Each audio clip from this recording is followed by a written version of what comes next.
Messieurs, mesdames, bonjour. Permettez-moi d'abord de me présenter. Je suis Anton van der Lingen, pasteur à la retraite de l'Église protestante des Pays-Bas, habitant en Saône-et-Loire.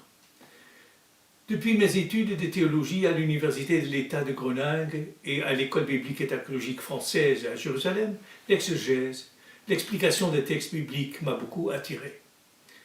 La concrétisation de cet intérêt se montre dans les 7 livres, 3 en néerlandais et 4 en français, les voici, et de nombreux articles que j'ai écrits.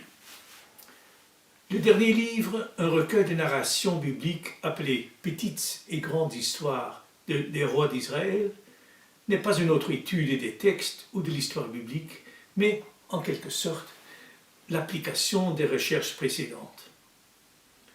Les livres bibliques de Samuel et Rois contiennent beaucoup de textes narratifs, dits historiques, résultat d'un long développement textuel. Ces textes ne sont pas neutres dans le sens de l'historiographie moderne, non, ils ont eu une fonction dans la société adaptée à travers le temps aux changements religieux, politiques et sociétaux.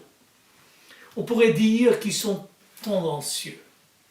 Dans Petites et grandes histoires, j'ai essayé d'accentuer la côté humaine de ces récits en évitant de jugements moraux et religieux.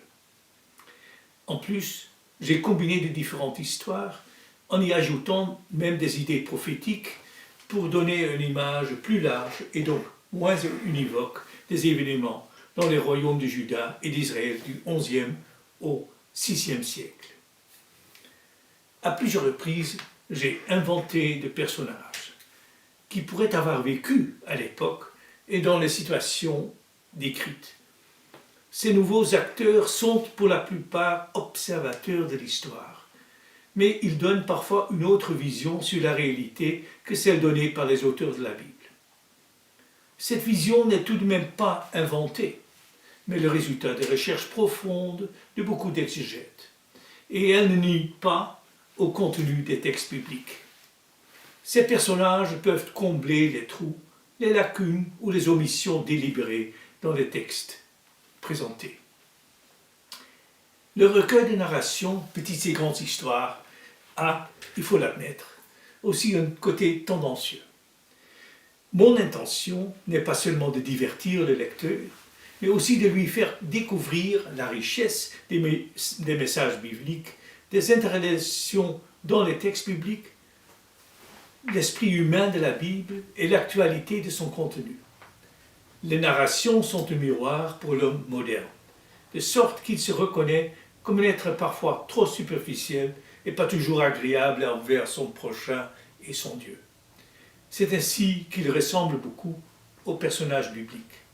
En fin de compte, l'intention de cet ouvrage est de stimuler les lectures pour qu'ils découvrent dans les histoires bibliques une source d'inspiration pour sa propre vie quotidienne. Merci pour votre attention et bonne journée à vous.